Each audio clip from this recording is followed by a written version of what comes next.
Hello friends, நம்ம இன்றைக்கி என்ன டாபிக் பற்றி பார்க்க போகிறோம்னு பார்த்தோம்னா, அப்பாவுக்கும் பொண்ணுக்குள்ள உறவை பற்றி தாங்க நம்ம இப்போ பார்க்க போகிறோம். வாங்க பார்க்கலாம். பார்க்குறதுக்கு முன்னாடி நம்ம க்ரீன் ஃபாரஸ்ட் சேனலை சப்ஸ்கிரைப் பண்ணிவிட்டு பாருங்கள்.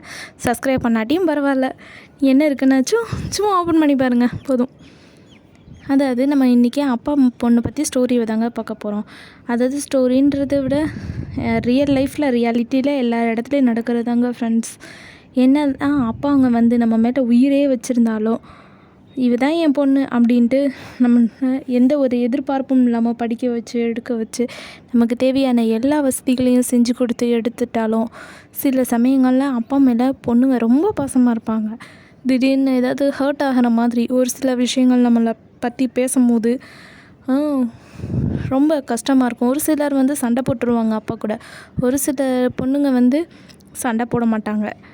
சண்டை போடாமையே ரொம்ப அமைதியாக இருப்பாங்க. அது ஒரு நாள் 2 நாள் அமைதியாக இருந்துட்டால் உடனே பேசிடுங்க.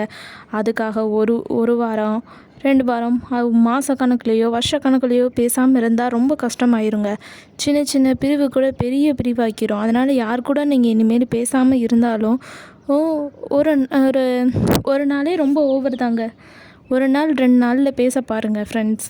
பேசாமல் எடுக்காமல் இருக்க உறவுகளுக்கு இடையே ஏற்படுற பிரிவு வந்து ரொம்ப பெரிய பிரிவாக இருக்கும். அது நம்மளால் தாங்கவே முடியாது.